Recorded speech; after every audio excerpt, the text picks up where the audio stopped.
A millionaire anxiously awaits a crucial call from an investor who promised to save his company from financial collapse. When he steps out for an emergency meeting, the phone rings and his cleaner's 8-year-old daughter, a sharp girl from the outskirts, boldly answers and says, "Never call my boss again." When he returns and catches the last seconds of the conversation, he is left in complete shock. The Thursday air was heavy, a hot, humid mass that clung to the skin and made every breath a chore. Inside Sal's auto and repair, the smell of burnt oil and hot metal mingled with the sweat of the mechanics, creating an almost suffocating atmosphere. Arthur Montenegro felt the collar of his imported linen shirt stick to his neck, a clammy sensation that fed the fury simmering in his chest. His black Mercedes, a masterpiece of German engineering, was dead, a silent monument to his impotence. For over an hour, he had watched 3 men in grease-stained coveralls hunch over the open engine, their tools clinking with an ineffectiveness that wounded his pride. Every lost minute was another broken link in the chain of control he had meticulously built around his life. A crucial meeting was unraveling in some air-conditioned skyscraper, and here he was, trapped in this purgatory of vulgar smells and sounds. Frustration was a bitter taste in his mouth, a reminder that all his money couldn't bend the laws of physics or, it seemed, human incompetence. He looked at the mechanic's calloused hands and felt a profound contempt. They were hands that built, yes, but crudely, without the elegance and precision of a well-negotiated contract or a successful hostile takeover. He saw in them a reflection of a world he had left behind. A world of limitations. His financial empire was supposed to have insulated him from forever. The anger, however, was just a convenient mask for the pain that gnawed at him from within. The stalled car was a mirror of his own life, sophisticated on the outside, but with something fundamentally broken on the inside, something even he didn't know how to fix. A brief glimpse of his daughter, Clara's face, flashed through his mind, the look of disappointment on her last birthday, when he'd cancelled their celebration to close a deal in Tokyo. That same look of breakage, of an essential piece that had come loose and been lost. He shook his head, swatting the memory away like an annoying fly. Weakness was not an option. "Well," his voice cut through the air, cold and sharp as a scalpel, "do you intend to stare at this junk heap all day? Or are you actually going to do something to justify the absurd amount you'll be charging me?" Sal, the owner of the garage, a broad-shouldered man with graying hair, wiped the sweat from his brow with the back of his hand, leaving a smear of grease. "Mr. Montenegro, with all due respect, we've never seen anything like this. The diagnostics show nothing. It's like the car just decided to quit." Arthur let out a humorless laugh. "Decided? Machines don't decide, my friend.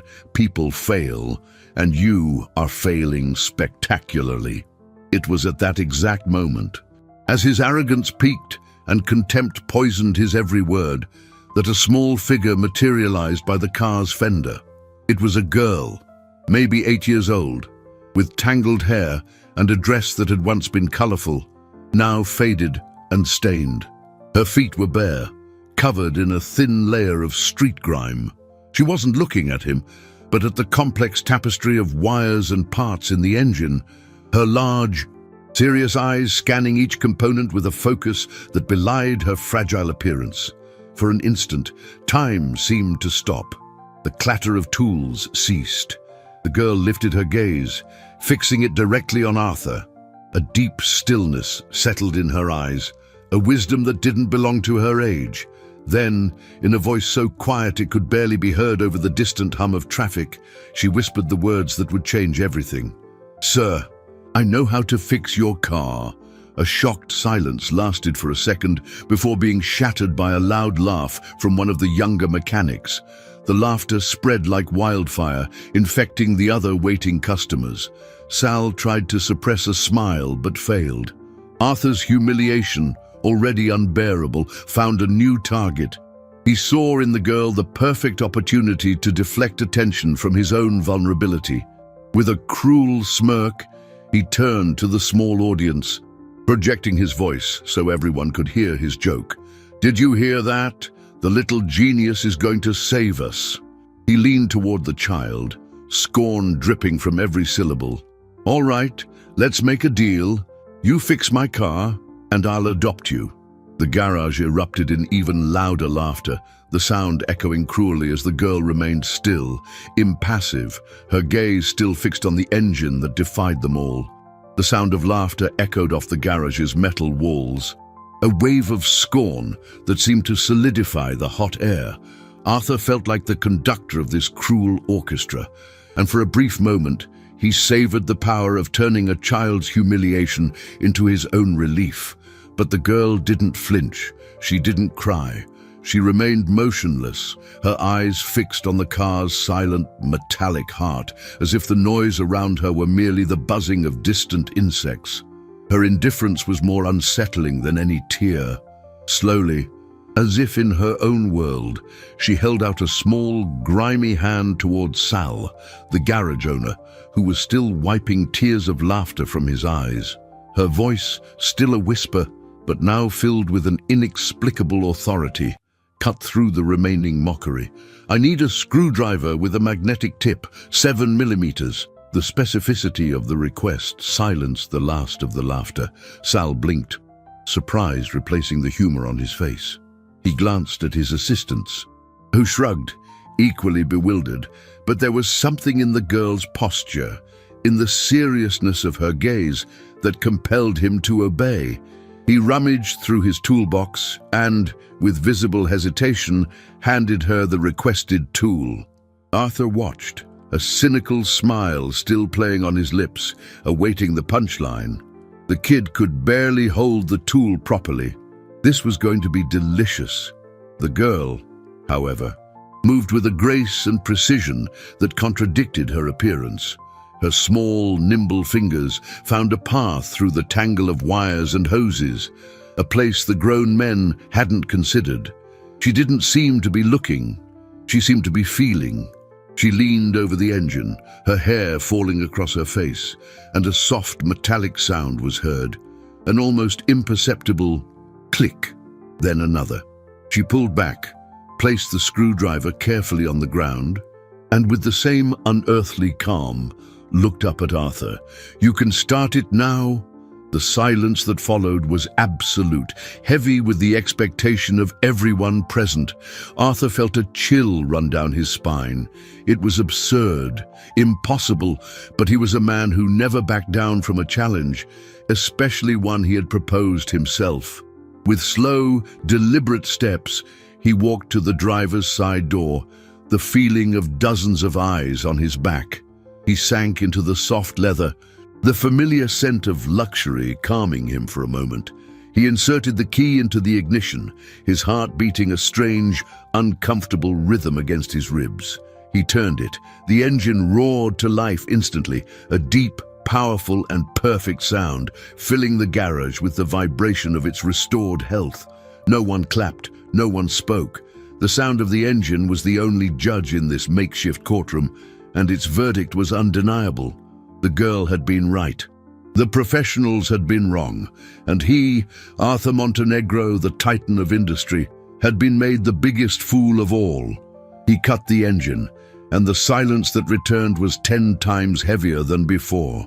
It was a silence of shock, of embarrassment, and for Arthur, of a humiliation so profound it nearly left him breathless. Slowly, he got out of the car. All eyes were pinned on him, waiting. What would he do now? His promise, made in jest, hung in the air like a sentence. "You fix my car, and I'll adopt you." The words echoed in his mind. The girl watched him, her large, serious eyes holding no triumph, no expectation. There was only a quiet stillness. She wanted nothing from him. Then, to everyone's astonishment, she simply turned around. On her bare, dusty feet, she began to walk toward the garage exit, away from the miracle she had just performed, as if it were the most natural thing in the world. She was leaving him alone with the weight of his ridiculous promise and the shame of his exposed cruelty. "Wait!" The word escaped Arthur's lips before he could stop it, a raw, strange sound in the stunned silence of the garage. The girl stopped at the threshold, her back to him, a small silhouette against the blinding afternoon light. She didn't turn, but her stillness was an answer. All eyes shifted to Arthur, curiosity replacing shock. That single cry had committed him, turning an embarrassing situation into a public spectacle of which he was now the undisputed star. Pride, the armor that had protected him for decades, was cracked, and beneath it, something unfamiliar and uncomfortable was stirring. It wasn't compassion, he told himself, it was a matter of image. He couldn't be seen as the man who humiliated a child and then simply drove away. With a sharp gesture, he pulled his wallet from his pocket, extracting a thick wad of cash. It was his solution for everything: money. A clean, efficient transaction. He would pay for the service generously, and the episode would be closed. "Kid, this is for your work." He walked toward her, his hand outstretched, the money a barrier between them. He expected her to turn, for her eyes to widen at the amount, for a grateful smile to erase the memory of the humiliation. But she didn't move. When he was close enough to touch her, she finally turned, but her gaze didn't go to the money. It went to his face, and in those deep, serious eyes, he saw neither gratitude nor anger. He saw something far worse, pity, as if she knew that wad of cash was all he had to offer. Without a single word, she shook her head, a subtle but definitive gesture, and then she was gone, disappearing onto the busy sidewalk, swallowed by the city's anonymous crowd. Arthur stood frozen, his hand still extended, holding money that suddenly felt dirty, useless. The internal laughter of scorn he had heard before was now directed at himself. He, the master negotiator who could buy and sell companies with a phone call, had just been rejected by a barefoot child. The humiliation burned hotter than before, driven by a force he didn't understand, a mix of anger, wounded pride, and a spark of genuine curiosity. He shoved the money back into his pocket and stormed out of the garage, ignoring the bewildered looks from Sal and the others. He spotted her half a block away, a small figure moving with surprising agility between the legs of pedestrians. He followed, keeping a safe distance, feeling ridiculous in his expensive suit as he tailed a street kid. Where could she be going? A home? An orphanage? With every step, the city he dominated from his panoramic office windows transformed. He noticed the grime on the sidewalks, the tired faces of the people, the smell of street food mingling with exhaust fumes. This was the real world, a place he had worked hard to forget. The girl turned down a narrower street, then into a dark, foul-smelling alley between two old buildings. Arthur hesitated at the entrance. This was not his world, but the need to understand, to regain control of the situation, pushed him forward. The alley was a corridor of shadows, the air thick with the smell of damp garbage. At the far end, where daylight barely reached, he saw her. She wasn't going to a door or meeting anyone. She stopped beside a large, rusted dumpster. There, in a small recess in the brick wall, was her shelter. A piece of cardboard on the ground served as a bed. Beside it, a worn-out teddy bear with a missing eye stood guard. Arthur stopped, the air knocked from his lungs. This wasn't just a poor girl. This was a child living alone in this filthy hole, the weight of his words in the garage. "You fix my car, and I'll adopt you," crashed down on him with the force of an avalanche. No longer a joke, but the cruelest of ironies. Arthur remained frozen at the alley's entrance, a displaced figure in his designer suit, watching the scene unfold in the dim light. The girl, whose name he didn't even know, moved with a familiarity that was heartbreaking. She straightened the cardboard with the precision of someone making a silk-sheeted bed, then picked up the teddy bear and gently wiped the dust from its matted fur with a maternal tenderness. That small pantomime of normalcy in this setting of utter desolation was more shocking than any cry of despair. He, who lived in a mansion with more rooms than people, who changed cars like he changed shoes, was witnessing the raw definition of abandonment. The memory of his own childhood, a ghost he kept under lock and key, forced its way out. He remembered himself, a small boy at an expensive boarding school, staring out the window at families strolling in the park. His parents had sent him there not for lack of money, but for lack of time, of space in their busy lives. He'd had a warm bed, food on the table, but the loneliness was the same as what emanated from that small figure in the alley. It was a cold that came from within, one no blanket could warm. Guilt, once a nagging ember, flared into a flame that burned his chest. His mockery in the garage hadn't just been cruel, it had been a desecration. He had mocked a survivor, a child who faced a daily reality he couldn't endure for an hour. As he wrestled with these thoughts, a burly man in a stained apron emerged from the other end of the alley. It was the owner of the corner bakery. Arthur vaguely recognized him. The man strode forward, his face twisted into a scowl. "Hey, you!" he shouted, his voice echoing unpleasantly between the brick walls. "I thought I told you not to come back here, you little thief." The girl shrank back, hugging the teddy bear to her chest. She didn't answer, just watched him with those large, frightened eyes. You took 2 loaves of bread yesterday. Think I didn't see you?" the baker continued, advancing on her menacingly. "Your kind only learns one way." He raised his hand, and Arthur felt his blood run cold. Instinct, faster than thought, made him step forward, out of the shadows and into the alley's faint light. "Excuse me," he said, his voice quiet but laced with a thread of steel that made the baker stop and turn. The man's eyes widened at the sight of the imposing, well-dressed figure. "What do you want here? This ain't no place for your type." Arthur ignored the question. "How much were the loaves she took?" he asked, his voice controlled, almost a whisper. The baker, taken aback, stammered, "Well, it's not about the money, it's the principle. She has to learn." "How much?" Arthur repeated, this time with a chill that cut the air. He pulled out his wallet again, but this time the gesture had a different purpose. It wasn't to get rid of a problem, but to solve one. The baker, intimidated, mumbled a price. Arthur pulled out a bill worth many times more and held it out.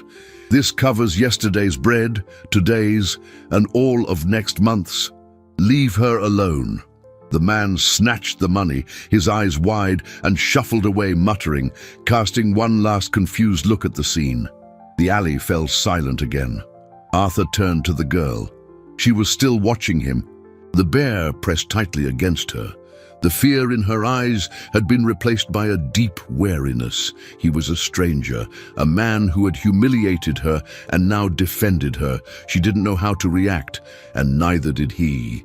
He crouched down slowly so as not to frighten her, keeping a safe distance. "What's your name?" he asked, his voice softer than he remembered using in years. She hesitated for a long moment, her small lips trembling.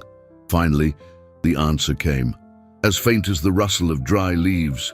"Lena, Lena," he repeated, the name feeling both strange and terribly important. He wanted to say something, to apologize, to explain, but the words wouldn't come. What do you say to a child who has fixed your soul as much as your car, and to whom you offered nothing but cruelty? "You can't stay here, Lena," he finally said, the sentence sounding inadequate and obvious. She didn't answer, just hugged the bear tighter. In that moment, he understood that money wouldn't solve this. Shielding Lena from local shopkeepers was just the beginning. She needed more than bread. She needed a safe place, legal protection, someone to fight for her. And the universe, in its biting irony, seemed to be pointing directly at him. The man who had sworn never to get involved, never to care again. Arthur's decision wasn't a bolt of moral inspiration, but a slow, reluctant acceptance of the inevitable. Looking at Lena, huddled in her cardboard refuge, was like staring into a distorted mirror of his own failings. Leaving her there wouldn't just be an act of indifference. It would be an admission of his own cowardice. He had no idea what he was doing. Acting purely on an impulse his business logic would deem irrational and inefficient. "Come with me," he said, the words sounding more like a command than an invitation. He cursed himself internally. He didn't know how to talk to children, especially one he had terrified. Lena didn't move. Her large, wary eyes studied him, weighing his intentions. To her, he was a contradiction, the aggressor and the protector, the monster and the savior. He sighed, running a hand through his hair, a familiar gesture of frustration. He needed a different approach. "Look, Lena, you helped me. Now I want to help you." The words sounded hollow, a cliché from a bad movie. He tried again, searching for an honesty he hadn't used in years. "I was cruel to you. What I said in the garage was wrong. No one should have laughed at you." The mention of the garage made something shift in her face. A shadow of pain crossed her eyes, the first clear emotion he had seen in her besides fear and seriousness. It was that vulnerability that finally gave him the key. He didn't need to be a hero, he just needed to be human. He sat down on the filthy alley floor, a few feet from her, ignoring the crease in his $1,000 pants. The gesture surprised her. He was no longer towering over her, but putting himself on her level. "I don't know what to do," he admitted, and the confession felt surprisingly light. "But I know you can't stay here. It's dangerous." He waited. The silence stretched, broken only by the distant noises of the city. Finally, with a heartbreaking hesitation, Lena gave a small nod. It was enough. The journey from the alley to his car was an exercise in strangeness. People on the street stared at the unlikely pair, the impeccably dressed man and the dirty, barefoot girl who held his hand with the grip of someone clinging to a life raft. He placed her in the passenger seat of the Mercedes, the cream leather contrasting painfully with her ragged clothes. She sat on the very edge of the seat, tense, as if afraid she would contaminate the luxury with her mere presence. He drove aimlessly for a while, his mind racing. What the hell was he doing? Take her to an orphanage, a shelter. The thought of handing her over to a faceless institution after pulling her from that alley felt like a betrayal. As the car slid silently through the streets, he made a call. "Helena, I need a favor. It's complicated." Helena was his lawyer, a pragmatic and efficient woman, the only person who could tolerate his temper. He explained the situation concisely, omitting his own shameful role at the beginning of the story. Helena listened in silence, and when he finished, she let out a long sigh. "Arthur, you can't just pick up a child off the street. There are procedures, laws. This could be interpreted as kidnapping." "I didn't kidnap her. I'm helping her," he retorted, his irritation returning. "She was being threatened." What was I supposed to do? Call the cops and let her be taken to some overcrowded shelter? "Yes, Arthur, that is exactly what a normal person would do," Helena said, with the patience of someone explaining the obvious. "But you're not normal." "All right, do this. Take her somewhere safe and neutral. A hotel, get her food, clean clothes. I'll start checking the official channels. See if there's a record of her, any relatives." "But Arthur," her voice turned serious, "don't get attached. You're doing a good deed, but she is not your long-term responsibility." Helena's words were sensible, logical. They were what he himself would say to any of his executives. But as he glanced to his side, at the girl staring out the window with quiet fascination, the city lights reflecting in her eyes, he felt a knot form in his throat. Long-term. What did that even mean? He'd spent his whole life planning the long term for his businesses. But for people, his horizon never extended beyond the next contract. He knew Helena was right. Getting involved was a risk, a complication he didn't need. But for the first time in a long time, the logical path didn't feel like the right one. He pulled up in front of a children's clothing store, and before getting out of the car, a question that had been nagging him since the garage finally escaped. "Lena, how did you know? How did you know what to do with the car?" She turned to him, and a fleeting glimmer, the first he had seen, lit up her eyes. "My dad taught me," she said, her voice filled with a quiet pride.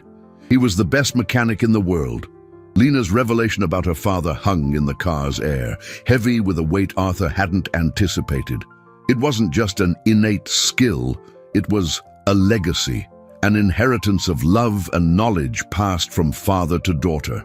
The image of a man patiently teaching a child the secrets of an engine contrasted starkly with his own paternal memories, silent dinners, school reports signed without a glance, and the constant feeling that he was just another investment to be managed. The clothing store was a world of color and texture that seemed to intimidate Lena. She walked between the racks with her hands behind her back, afraid to touch anything. Arthur, accustomed to buying clothes for his daughter Clara in exclusive boutiques, felt completely lost. He didn't know her size, her favorite colors, anything. A helpful saleswoman approached, her professional smile faltering slightly as she took in Lena's appearance. "Can I help you, sir?" Arthur gestured awkwardly. "She needs everything." It was a surreal afternoon. He watched from an uncomfortable distance as the saleswoman guided Lena through the store. He saw the girl touch a blue cotton dress with a hesitant reverence, as if it were a treasure. He saw her try on a new pair of shoes and take a few tentative steps, the astonishment on her face at feeling comfort beneath her feet for the first time in a long time. For every item Lena chose hesitantly, Arthur had the saleswoman grab 3 more in different colors. It was the only way he knew how to show care, with excess, with abundance, as if quantity could make up for emotional clumsiness. Later, at a quiet restaurant, he watched her eat with a ravenous hunger, but with impeccable manners. She didn't speak, but her eyes absorbed everything, from the way the silverware was arranged to the way other patrons conversed. It was like watching a small bird that, after a long storm, had finally found a safe place to land. As she ate, his phone buzzed. It was a text from his ex-wife, Valeria. "Clara's asking why you didn't call again." The message was a punch to the gut. He had completely forgotten, focused on Lena. He had neglected, once again, his own daughter. The irony was savage. Here he was, trying to be a savior to a strange child while failing miserably with his own. Guilt enveloped him like a heavy cloak. He looked at Lena, now eating her dessert with a quiet joy, and then at the text on his phone. 2 girls, 2 worlds, and he was in the middle, a failure in both. Helena's call came as he was paying the hotel bill. "Arthur, I have news and it's not good," she said, her tone brisk. "There are no missing person reports for Alina matching the description. No alerts, no complaints. Officially, she doesn't exist, which is worrying, but the worst news is about her father." Arthur felt his heart tighten. What about him? His name was Miguel Alves, and yes, he was a brilliant mechanic, highly respected in the city, but he didn't pass away prematurely. As you put it, he disappeared about 6 months ago, abandoned his daughter, and vanished without a trace. Arthur was silent, processing the information. Abandoned. The word echoed in his mind, cold and cruel. Lena wasn't an orphan in the traditional sense. She was a child her own father had left behind. The pain of that revelation was something he knew intimately. "There's more," Helena continued, her voice tense. "Your name, Arthur, is starting to get around. The story of the miracle at the garage has spread. And with it, the part about your joke. Valeria called me a little while ago. She heard from a friend. She's furious. She thinks you publicly humiliated a child and are now trying to clean up your image with this Good Samaritan act. And she plans to use it against you at the next custody hearing." The floor seemed to drop out from under him. His clumsy attempt to do the right thing had twisted into a weapon that would be used to push him even further from his own daughter. He hung up the phone, the dial tone buzzing in his head. He looked through the door of the hotel room where Lena, dressed in new pajamas, was sitting on the bed, flipping through a picture book he'd bought her. the very picture of innocence. She was safe, clean and fed, but he had dragged her into the center of his own personal hurricane. His life, which he had always kept so compartmentalized and controlled, was now irrevocably tangled with that of a girl who fixed cars and who, without knowing it, was about to take his own life apart, piece by piece. The night in the luxury hotel was a silent torture. Arthur barely slept, haunted by the demons of his past and the complications of his present. Valeria's accusation echoed in his mind, each word a blow to his already bruised pride. He, who saw himself as a master strategist, had made the most amateur of mistakes, underestimating the consequences of his actions. The next morning, a new sense of urgency drove him. He was no longer just helping a child. He was fighting for his own reputation and, perhaps, his last chance at reconnecting with his daughter, Clara. When he entered Lena's room after a brief breakfast, he found the bed made with military precision and the girl sitting in a chair by the window, watching the city move below. She was already dressed in her new clothes, but clutched the worn-out teddy bear like an anchor to her old world. "Good morning, Lena," he said, his voice gentler than he intended. "Did you sleep well?" She just nodded, her eyes still fixed on the urban landscape. He felt the distance between them, a chasm he didn't know how to cross. Helena's information about her father weighed on his conscience. Telling her that the man she idolized had abandoned her felt like a needless cruelty. For now, he would keep that secret. Helena's call interrupted his thoughts. "Arthur, we have a problem, bigger than Valeria," she said, her voice tight. "Some of the shopkeepers Lena stole from, well, they weren't satisfied with your payment. They figured she was being protected by a rich man and saw an opportunity. They're threatening to go to the police to charge her with petty theft unless they receive a more significant compensation." "That's extortion," Arthur snarled, fury rising in his chest. "Of course it is, but the threat is real. A police record, even a juvenile one, would massively complicate any attempt to regularize her situation. They know that." Arthur felt cornered. Every step he took to help Lena seemed to trigger a new trap. He looked at the girl, so small and oblivious to the storm gathering around her. The thought of her in a police station, scared and confused, was unbearable. "Pay them, Helena. Pay them whatever they want. Just make it go away." "I expected you to say that, but there's something else, Arthur. Someone from social services called me. A neighbor from the garage filed an anonymous report about the incident. They want to talk to you. They want to know who the girl is and why she's in your care." The knot in his stomach tightened. The state was getting involved. From now on, his actions would be scrutinized. He was no longer just a rich man trying to do the right thing. He was a potentially unfit guardian with a problematic family history. As he was processing this new avalanche of problems, something outside the window caught Lena's eye. Her eyes widened, and she shot up, pressing her face against the glass. "What is it?" Arthur asked, following her gaze. On the street below, two rough-looking men stood by a black van, staring directly up at the hotel. One of them was the baker he had confronted in the alley. The other he didn't recognize, but the look on his face was predatory. They didn't look like they were waiting for a payout. They looked like they were waiting for Lena. A chill ran down Arthur's spine. This wasn't about money anymore. They had figured out her connection to him, and now she was no longer just a bread thief, but the link to a much more lucrative target. Arthur's phone rang again. An unknown number this time. He answered, his heart hammering against his ribs. "Mr. Montenegro," a gravelly voice said on the other end. "We think your new little friend owes us more than a few bucks, and we think you're going to want to pay her debt for her sake." Before Arthur could respond, the hotel room door burst open. It wasn't the men from the street. It was Valeria, his ex-wife, her face a mask of cold fury. And behind her, standing in the hallway, was their daughter, Clara, her eyes wide with shock and confusion, staring at the unknown girl in her father's room. Arthur's world had just imploded.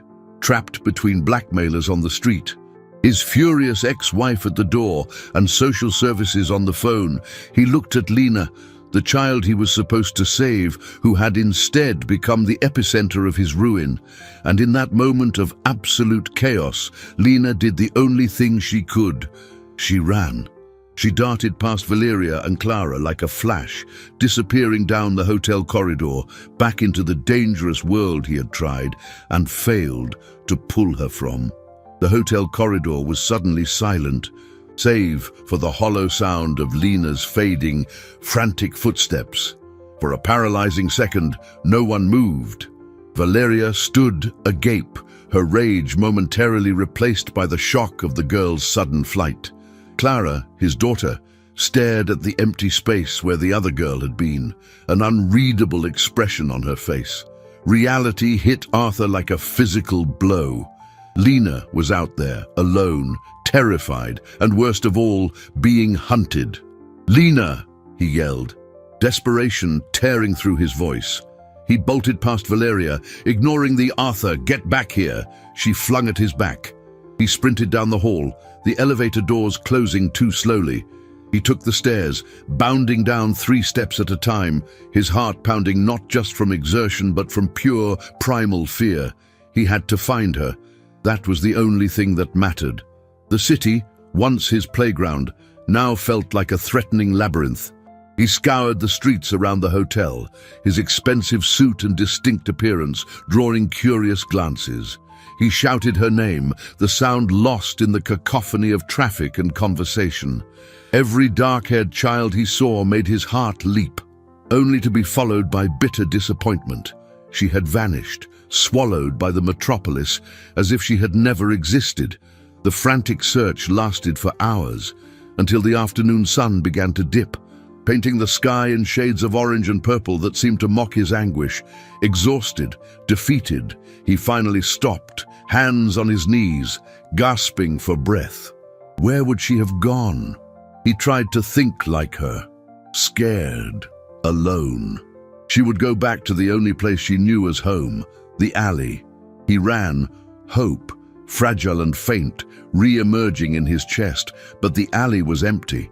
The piece of cardboard was still there, as was the one-eyed teddy bear, now lying face down in the dirt like a small casualty of the tragedy. The sight of the abandoned toy was more devastating than anything else. It meant she had left in such a hurry she'd left behind her only companion. He sank onto the filthy ground, the same spot he'd sat the day before to earn her trust, and the loneliness enveloped him. It wasn't just the loneliness of being alone, it was the crushing loneliness of failure. He had failed her, just as he had failed Clara. Failed Valeria, failed everyone who had ever dared to get close to him. His phone vibrated in his pocket, the sound shrill in the alley's silence. It was Helena. "Arthur, where are you?" "Valeria is beside herself. Social services wants to schedule an urgent meeting, and the men who called, they called again. They're getting impatient." "I can't find her, Helena," he said, his voice cracking. "She ran. I lost her." There was a pause on the other end of the line. When Helena spoke again, her tone was softer, stripped of its usual professional efficiency. "Arthur, you need to calm down. Use your head. You're a man of resources. If anyone can find her, it's you. Hire private investigators. Call in your contacts. Don't give in to panic." Her words, though practical, sounded distant. Resources, contacts, money. The tools he had always used to solve everything felt coarse and inadequate to fix what was now broken. He was about to hang up when he heard a noise from the back of the alley, a small scuffling sound like loose gravel shifting. He stood up, his heart leaping. "Lena?" No answer. He walked slowly toward the darkness, his heart in his throat. From behind the dumpster, huddled in a small cavity in the wall he hadn't noticed before, a figure emerged. But it wasn't Lena. It was Sal, the owner of the garage. The man got to his feet, brushing dust from his pants. His face creased with worry. "Mr. Montenegro, I figured you'd end up here." "Sal, what are you doing here? Have you seen her?" Sal shook his head. "No, sir, not since she fixed your car. But I've heard things. The story got around, and I knew her father, Miguel. He was my friend." Arthur stared at him, hope mixing with confusion. "You knew him?" "Yeah, Miguel was a genius, but a troubled man.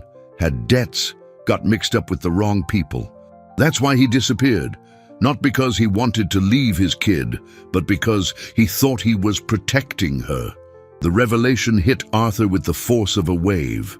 Miguel wasn't a deadbeat dad. He was a desperate man, making a terrible choice in an attempt to save his daughter. A choice that, ironically, had left her even more vulnerable. "Those men who are looking for her," Sal continued, his voice low, "they're the same ones Miguel owed money to. They don't want the girl. They think Miguel left something valuable with her." Arthur frowned. "Something valuable? Like what?" "I don't know. But Miguel was always talking about his projects. Notebooks filled with ideas, inventions. Said they'd change the world one day. Maybe that's what they're after." Suddenly, the image of Lena in the garage, her hand moving with certainty and knowledge, made sense. She hadn't just learned from her father. She was the keeper of his legacy, and now that legacy had put her in mortal danger. Sal's revelation changed the entire board. Lena wasn't just an innocent victim.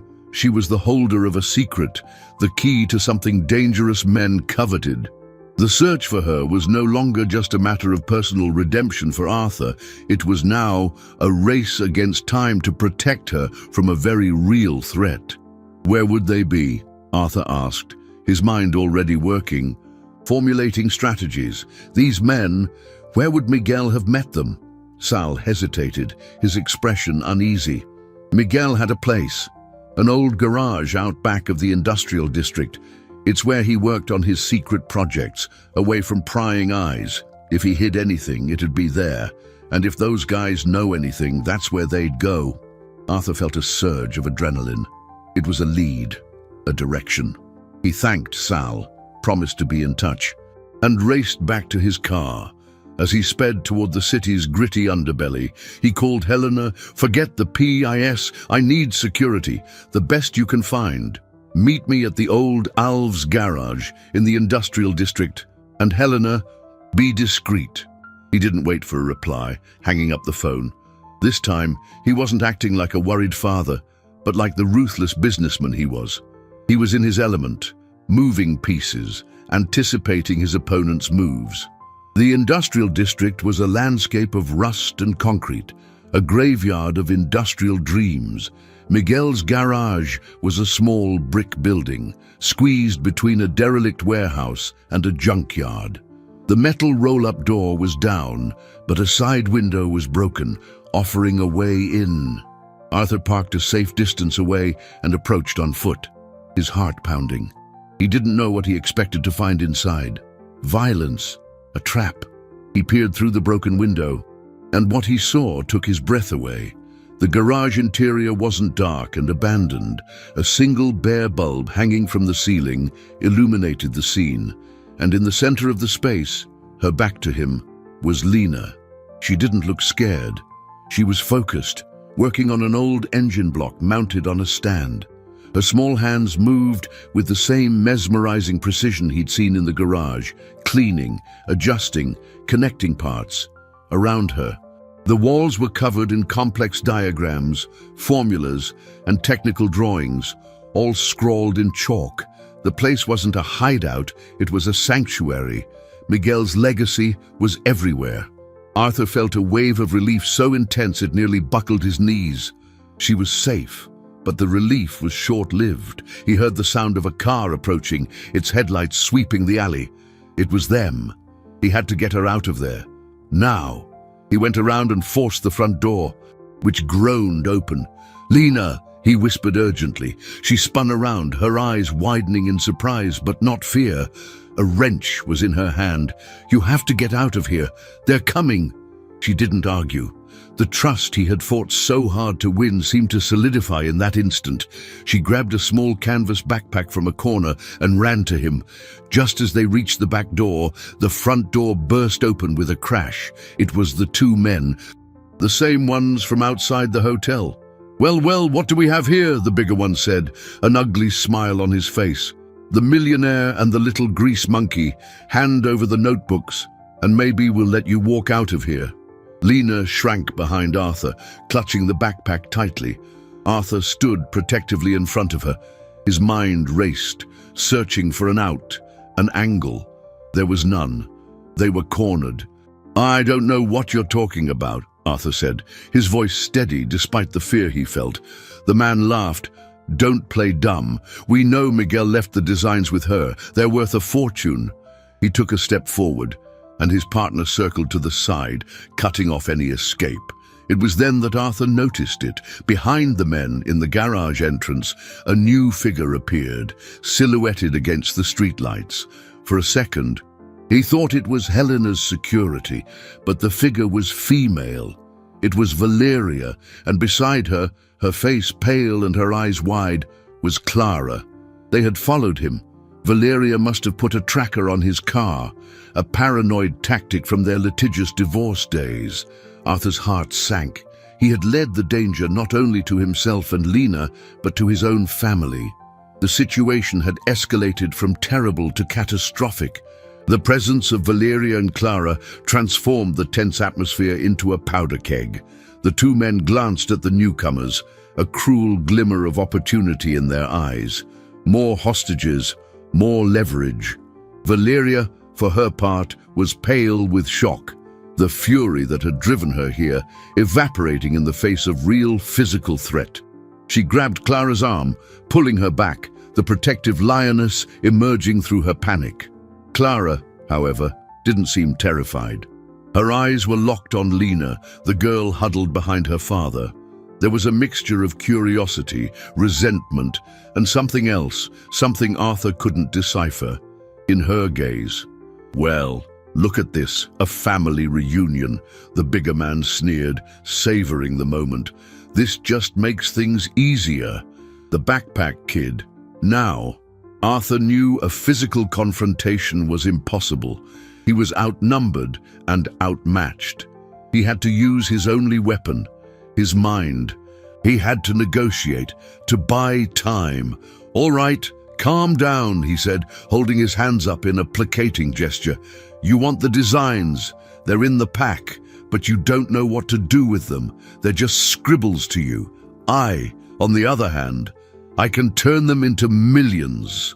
The second, quieter man snickered. "And why should we trust you?" "Because I'm Arthur Montenegro," he said, injecting every ounce of arrogance and authority he could muster into his name. "Now, I didn't build an empire by making bad deals. You give me the girl and my family. In return, I develop the projects, and I cut you in 50%. That's a better offer than you'll get selling old papers on the black market."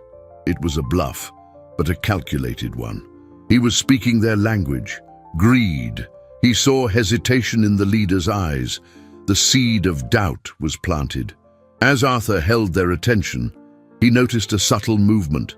Lena, still hidden behind him, was fiddling with something on the engine stand. Her fingers moved quickly, connecting a wire here, twisting a valve there. What was she doing?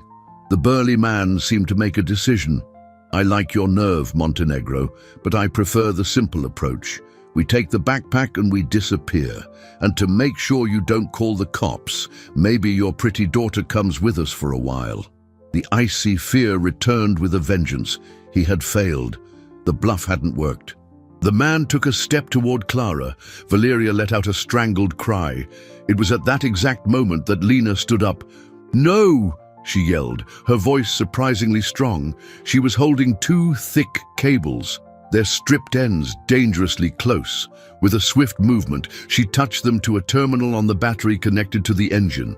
A bright blue spark leaped, and the old engine, which looked like it had been dead for decades, roared to life with a deafening clamor. The sound was so unexpected and violent, it made everyone jump. But that wasn't all. The engine began to shake violently on its stand, and a thick cloud of black, oily smoke poured from its exhaust, rapidly filling the garage. "Run!" Arthur yelled, seizing the moment of confusion. He grabbed Lena's hand and pulled Valeria and Clara toward the back door. The two men, coughing and eyes streaming, were momentarily disoriented in the thick smoke. They burst out into the cool night air, scrambling down the back alley. Behind them, they heard the men shouting in rage and frustration. They reached Arthur's car, breathless, hearts hammering. He bundled them inside, got behind the wheel, and floored it, the tires screaming on the pavement. In the rearview mirror, he saw the garage shrouded in smoke, a chaotic scene of their making. He had escaped, but the problem was far from over. Now, the four of them were in a car together, running from dangerous men. Valeria was in shock, Clara was trembling silently in the back, and Lena, the small hero, clutched her backpack as if her life depended on it. The family he had shattered was reunited in the most unlikely and dangerous way possible, bound together not by love, but by fear. And he, the man who always had all the answers, had no idea what to do next. The security Helena had hired arrived too late, finding only an empty, smoke-filled garage, a silent testament to the drama that had just unfolded. The silence inside the Mercedes was heavier than the smoke they had left behind. Arthur drove with no destination, the city lights blurring past. Beside him, Valeria finally found her voice, but it was a trembling whisper, devoid of its usual fury. What was that, Arthur? Who were those men? In the back seat, Clara was huddled in one corner, as far as she could get from Lena, who was at the other end, clutching her backpack. The tension between the two girls was an invisible electric current, charged with years of resentment from one side and a lifetime of loneliness from the other. "It's a long story," Arthur answered, the phrase sounding absurdly inadequate. He knew he owed them an explanation, not just Valeria, but himself. How had his life come to this? He searched for a safe place, a sanctuary. His mansion was out of the question. It would be the first place the men would look. He considered hotels, but the memory of Lena's flight was too fresh. Finally, a memory surfaced. A mountain house he kept, a place no one, not even Valeria, knew he still owned. It was his private sanctuary, the place he escaped to when the weight of his empire became too much. It was the perfect place. The drive was long and silent. By the time they arrived, dawn was painting the sky gray. The house was a modern structure of wood and glass, nestled among tall pines, overlooking a misty valley. It was a place of peace, a stark contrast to the chaos of their lives. Inside, exhaustion finally overcame them. Valeria took Clara to one of the guest rooms, and Arthur showed Lena where she could stay. Before closing her door, he turned to the girl. "Lena, what you did back there, that was incredible. You saved all of us."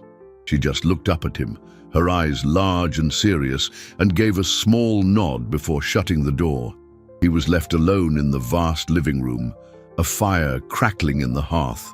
The adrenaline was gone, leaving behind a profound weariness and a painful clarity. He saw his life stripped of all its successful trappings, the money, the power, the reputation. What was left was a man who had broken his family and endangered another child. Valeria appeared in the doorway, wrapped in a robe. "Clara's asleep," she said quietly. "Now you're going to tell me everything, Arthur. No more lies." And so he did. He told her about the afternoon in the garage, the humiliation, the cruel joke. He told her about the alley, the baker, the discovery of Lena's life on the streets. He told her about Miguel, the debts, the designs in the backpack.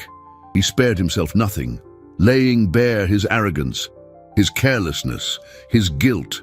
Valeria listened in silence, her face unreadable. When he finished, she didn't scream. She didn't accuse him. Instead, she did something he never expected. She came over, sat beside him on the sofa, and said, "You were an idiot, Arthur, a complete idiot, but you tried to fix it. In your own clumsy, arrogant way, you tried to do the right thing." Her words, a mixture of indictment and reluctant compassion, disarmed him completely. He felt the barriers he had built over the years begin to crumble. For the first time in a long time, he wasn't the CEO, the titan, the master of the universe. He was just a man, flawed and afraid. "I don't know what to do, Val," he admitted, his voice thick with emotion. "I put her in danger. I put all of you in danger. We'll figure it out," she said. And in that, "we" was the promise of an alliance he thought he had lost forever. The next morning, a new challenge arose, not from outside, but from within the house. Clara emerged from her room, her face swollen from crying, and confronted her father. "Why her?" she asked, her voice trembling with a pain that was more than just jealousy. "Why are you doing all this for her? You never did anything like this for me." The accusation hung in the air, brutal and true. Arthur had no answer. How could he explain that helping Lena was his twisted way of trying to atone for failing her, his own daughter? It was Lena who broke the silence. She came out of her room, clutching the backpack. She walked over to Clara, one girl looking at the other. "Your father didn't do this for me," Lena said, her voice clear and steady. "He did this for himself." Then she opened the backpack.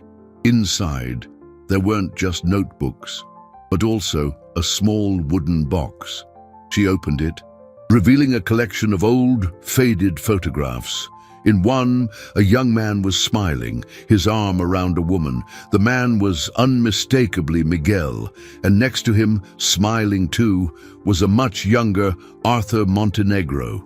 The two men weren't just acquaintances, they were friends, and in another photo, the young Arthur was holding a baby who, according to the date written on the back, was born around the same time as Clara. The photograph slipped from Valeria's hands, fluttering silently to the rug. The silence in the room was absolute, broken only by the crackling of the fire. Arthur stared at the image, at his younger self, and the dam of memories he had so painstakingly built burst, flooding him with a past he had tried to drown. Miguel Alves wasn't just a mechanic, he had been his first and only true friend. They had met in college, two young men from different worlds, united by a passion for creating, for building. Arthur, with his mind for business, Miguel, with his genius hands. Together, they dreamed of starting a company that would revolutionize the automotive industry. Montenegro Motors wasn't born just from Arthur's capital, but from Miguel's ideas and prototypes. "What does this mean, Arthur?" Valeria's voice was a thread, fragile and dangerous. He couldn't tear his eyes from the photo. He remembered the day it was taken. Clara's birth. Miguel had been there, at the hospital. More nervous than Arthur himself, holding his newborn goddaughter with reverent care. He was Clara's godfather, a fact Arthur had buried so deep he had almost convinced himself it never happened. The betrayal hadn't been Miguel's, it had been his. As the company grew, Arthur's ambition grew with it. He became obsessed with profits, with expansion.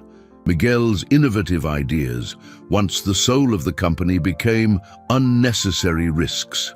Arthur began to marginalize his friend, making decisions without consulting him, turning their partnership into a dictatorship.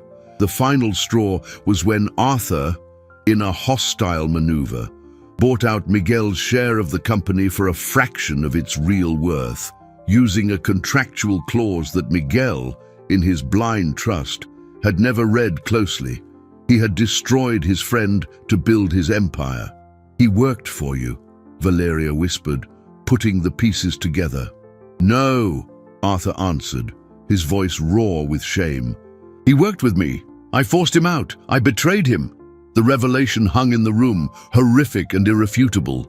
His cruelty to Lena in the garage hadn't been a random act of arrogance.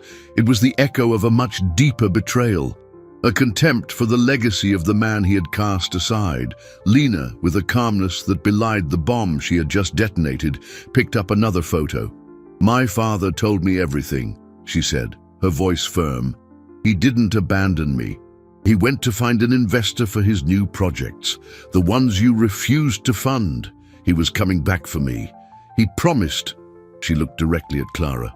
"Your father, he humiliated me, but he also saved me, and I know why. Because when he looks at me, he sees what he lost.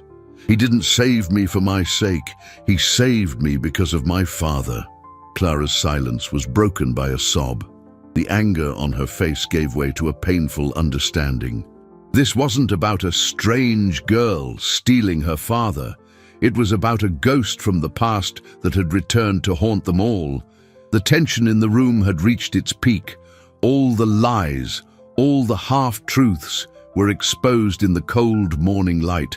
It was the moment of truth, the turning point that would define all their futures. Arthur's phone rang, the sharp sound cutting through the charged atmosphere. It was Helena. "Arthur, bad news. The social worker, a Ms. Davis, has secured an emergency hearing. It's for this afternoon. She's petitioning for temporary state custody of Lena, and she's going to use everything against you. The incident at the garage, your history with Valeria, the girl's disappearance from the hotel. She's building a case that you're a danger to the child." Arthur felt the last pillar of his world crumble. He was about to lose Lena, the last living connection to the man he had betrayed. The only chance he had to repair a fraction of the damage he'd caused.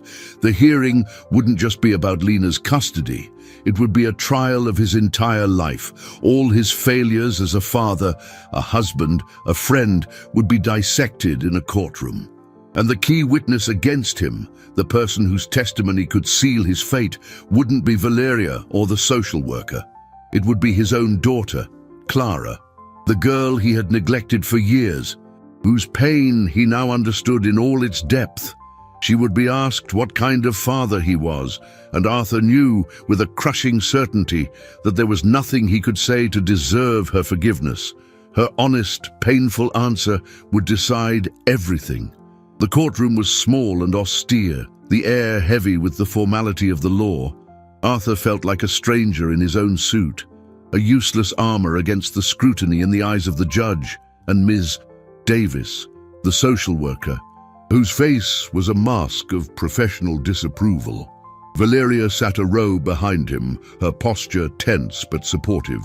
Lena sat beside a court-appointed advocate, small and serious in her new dress, her eyes fixed on Arthur, not with accusation, but with a quiet expectation. The hearing began, and it was as brutal as Arthur had expected. Miss Davis presented her case with cold efficiency, painting a devastating portrait of Arthur, an unstable, arrogant, and emotionally negligent man. The garage episode was recounted in humiliating detail. His tumultuous relationship with Valeria and his estrangement from Clara were presented as proof of his parental unfitness. Lena's flight from the hotel and the confrontation in the industrial district were described as the climax of a series of reckless decisions that had endangered the child. Arthur listened to it all in silence, not contesting a word. Every statement, though spoken by a stranger, was the truth. He was all those things. When it was his turn to speak, he rose, but not to defend himself. He looked directly at the judge, a woman with graying hair and a penetrating gaze. "Your Honor, nearly everything Ms. Davis has said is true," he began, his voice steady but stripped of its usual arrogance. "I have been arrogant, I have been negligent, and my actions, however well-intentioned they may have become, did put Lena in danger." A murmur went through the room. Valeria held her breath. "But what hasn't been said here," Arthur continued, "is the reason for all of this, the truth about my relationship with Lena's father, Miguel Alves." He then told the story of their friendship, their partnership, their betrayal. He spared himself nothing. confessing to his greed and how he destroyed the man who was his best friend and his daughter's godfather. "And I am not trying to adopt Lena to clear my conscience," he said, his voice cracking for the first time. "I know that's impossible. I am doing this because it's the only thing I can do to honor her father's memory, to give her the life he dreamed of. A life I stopped him from building. It is my debt, a debt I can never fully repay, but one I will spend the rest of my life trying to." He sat down, his heart exposed, his soul laid bare. The silence in the room was profound. The judge looked down at her papers, her face unreadable. "Mrs. Montenegro," the judge said, addressing Valeria, "what is your position on Mr. Montenegro's fitness to care for this child?" Valeria stood. "Your Honor, for years I believed Arthur was incapable of putting anyone before himself, but in the last few weeks, I've seen a change in him, a painful, reluctant, but genuine change. I've seen him scared. I've seen him remorseful. I've seen him try. I believe Lena is not a burden to him. She is his chance to become the man he should have been a long time ago." Finally, the judge turned to the most important figure in the room. "Clara Montenegro, please approach." Clara walked slowly to the front, her face pale. She looked at her father, at Lena, and then to the judge. "Ms. Davis believes the attention your father is giving Lena could be detrimental to you," the judge said gently. "She believes he isn't capable of being a father to 2 children. What are your thoughts on that?" The room held its breath. Everyone's future rested in the hands of a hurt teenager.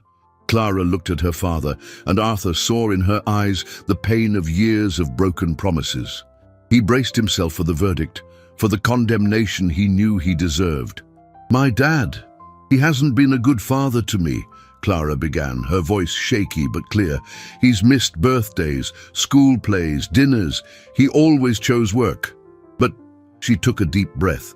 "For the past few days, I've watched my dad fight for someone, not with money, but with his heart. I've seen him truly scared for Lena's safety. He wasn't thinking about business.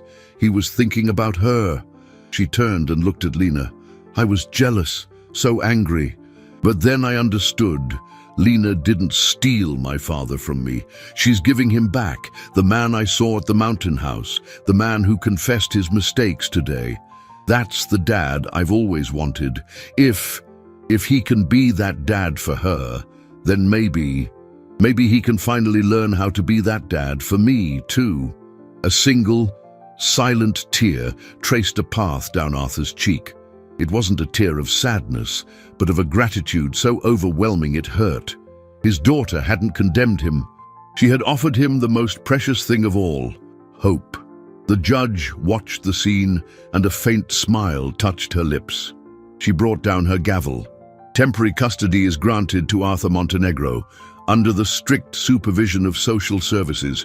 A reassessment will be conducted in 6 months.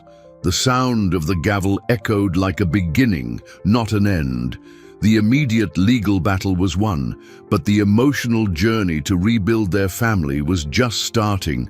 6 months later, the Thursday air was light and crisp, carrying the scent of clean grease and the promise of a new start. Sal's auto and repair was no longer the same. The dark, cramped space had been transformed into a bright, modern training facility, the Miguel Alves Mechanical Institute. Arthur, wearing a clean set of coveralls with the institute's logo, watched the scene with a contentment no multi-million-dollar deal had ever given him. In the center of the garage, Lena, now 9, and with a confident gleam in her eyes, stood on a small platform, patiently explaining the workings of an electronic fuel injection system to a group of attentive teenagers, underprivileged youth on full scholarships. Her ability to translate complex concepts into simple language was a gift, a clear echo of her father's talent. Beside her, Clara, a clipboard in hand, helped pass out tools and answer questions. The former barrier between the two girls replaced by a sisterly bond. She had found her own talent, not in mechanics, but in organizing and caring for the other students, becoming the institute's project manager. Valeria, sitting on a nearby bench, was chatting with Miss Davis. The social worker, once an adversary, was now a partner, visiting the institute regularly, not to supervise, but to admire the progress. Valeria and Arthur's relationship had also transformed. They hadn't rekindled their marriage, but they had built a new partnership based on mutual respect and the shared goal of raising their daughters. They were a family, redefined and stronger than before. Arthur felt a hand on his shoulder. It was Sal, who now served as the institute's head instructor. "He'd be proud, Arthur," the old mechanic said, nodding toward Lena. "Of both of you." Arthur nodded, a lump in his throat.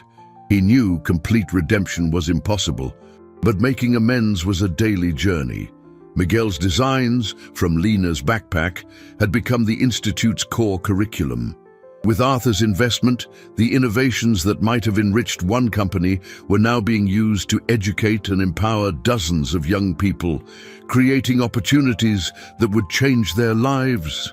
The men who had threatened them had been arrested, thanks to an anonymous tip from Sal, who had finally found the courage to confront the ghosts of his friends' past.